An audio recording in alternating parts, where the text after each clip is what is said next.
Part 12 आत्मा, मृत्यु और पुनर्जन्म का रहस्य। Soul, death the mystery of rebirth. मनुष्य के जीवन का सबसे बड़ा प्रश्न हमेशा से रहा है, मैं कौन हूं? क्या मैं केवल ये शरीर हूं, या मेरे अंदर कोई ऐसी शक्ति भी है जो शरीर से परे है? जन्म और मृत्यु के रहस्य को समझने का प्रयास मानव सभ्यता ने हजारों वर्षों से किया है। विभिन्न आध्यात्मिक परंपराओं में बताया गया है कि मनुष्य केवल भौतिक शरीर नहीं है, बल्कि उसके अंदर एक चेतना या आत्मिक तत्व मौजूद है। शरीर परिवर्तनशील है। बचपन का शरीर धीरे धीरे बदलकर युवावस्था और फिर वृद्धावस्था में पहुंचता है।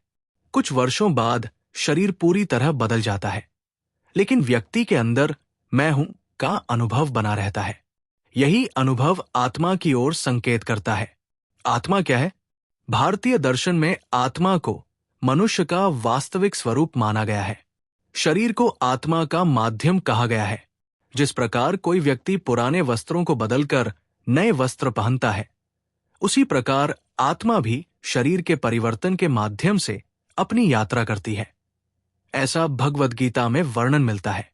आत्मा को शाश्वत, चेतन और अविनाशी माना गया है।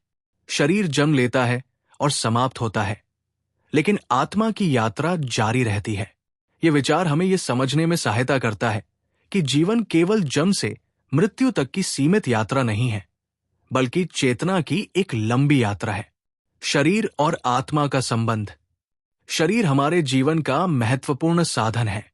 इसके माध्यम से हम अनुभव करते हैं, सीखते हैं और कर्म करते हैं। लेकिन शरीर स्वयं चेतना उत्पन्न नहीं करता। जैसे एक वाहन बिना चालक के नहीं चल सकता, उसी प्रकार शरीर भी जीवन शक्ति के बिना कार्य नहीं कर सकता। आत्मा को उस चेतना के रूप में समझा जाता है जो शरीर को जीवन प्रदान करती है। जब आत्मा शरीर से जुड़ी रहती है, तब शरीर जीवित दिखाई देता है। जब आत्मा शरीर से अलग होती है, तब शरीर निष्क्रिय हो जाता है। मृत्यु का आध्यात्मिक अर्थ। सामान्य दृष्टि से मृत्यु को जीवन का अंत माना जाता है, लेकिन आध्यात्मिक दृष्टि से मृत्यु को एक परिवर्तन माना गया है। जैसे एक यात्रा में व्यक्ति एक स्थान से दूसरे स्थान पर जाता है, उसी प्रकार आत्मा भी एक अवस्था से दूसरी अवस्था में जाती है। ऐसा कई आध्यात्मिक परंपराओं में माना गया है। मृत्यु भय का विषय इसलिए बनती है क्योंकि मनुष्य स्वयं को केवल शरीर मान लेता है। जब व्यक्ति समझता है कि शरीर परिवर्तनशील है और चेतना की यात्रा जारी रहती है, तब मृत्यु के प्रति उसका दृष्टिकोण बदल सकता है। भगवद गीता में आत्मा का ज्ञान। भगवान श्री कृष्ण ने अर्जुन को आत्मा का गहरा ज्ञान दिया। उन्होंने समझाया कि आत्मा न जन्म लेती है और न उसका विनाश होता है। शरीर नश्वर है, लेकिन आत्मा को शाश्वत माना गया है। ये ज्ञान अर्जुन के दुख और भ्रम को दूर करने के लिए दिया गया था। श्री कृष्ण ने यह भी बताया कि मनुष्य को अपने कर्तव्य का पालन करना चाहिए, क्योंकि आत्मा की वास्तविक प्रकृति शरीर से परे है। पुनर्जन्म की अवधारणा। पुनर्जन्म का अर्थ है कि आत्मा एक शरीर की यात्रा पूरी करने के बाद नए शरीर में प्रवेश कर सकती है। हिंदू, बौद्ध और जैन दर्शन में पुनर्जन्म की अवधारणा का विस्तार से वर्णन मिलता है। इस विचार के अनुसार आत्मा अपने कर्मों और संस्कारों के आधार पर आगे की यात्रा करती है। जिस प्रकार एक विद्यार्थी एक कक्षा पूरी करने के बाद अगली कक्षा में प्रवेश करता है, उसी प्रकार आत्मा भी अपने अनुभवों के आधार पर आगे बढ़ती है। कर्म और पुनर्जन्म का संबंध। कर्म का नियम पुनर्जन्म की अवधारणा से जुड़ा हुआ है। ऐसा माना जाता है कि मनुष्य के कर्म केवल वर्तमान जीवन तक सीमित नहीं रहते। विचार, भावनाएं और कर्म आत्मा पर संस्कारों के रूप में प्रभाव डालते हैं। अच्छे कर्म सकारात्मक संस्कार उत्पन्न करते हैं।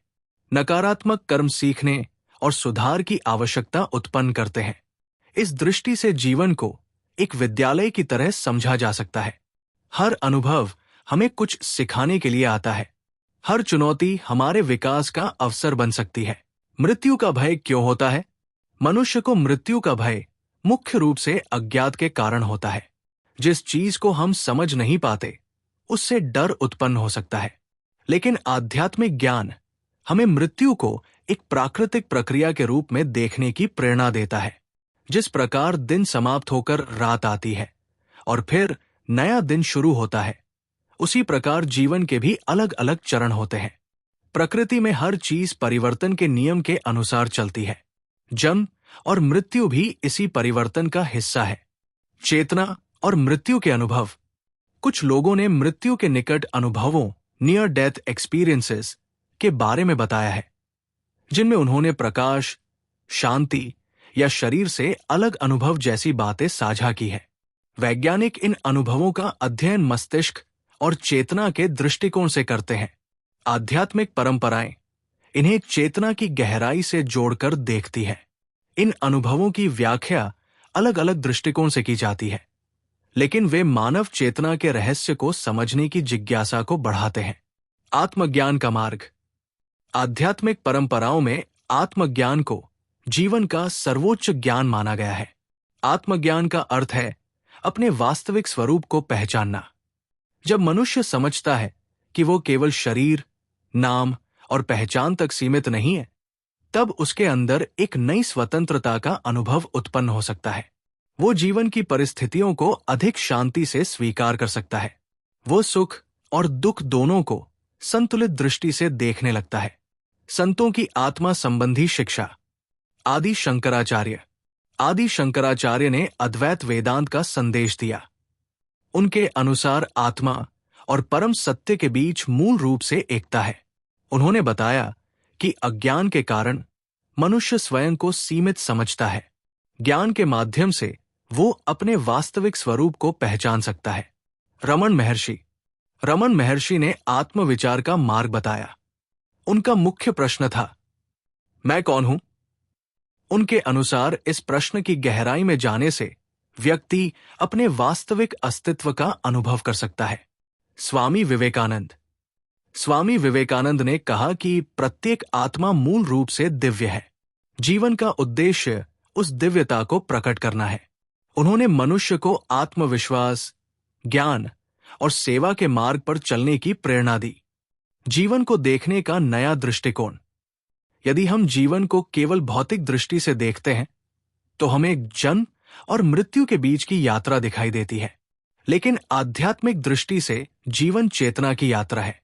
हर अनुभव हमें कुछ सिखाता है, हर संबंध हमें कुछ समझाता है, हर चुनौती हमें मजबूत बनाती है।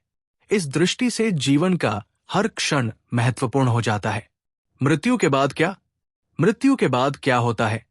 ये मानव जीवन के सबसे बड़े रहस्यों में से एक है।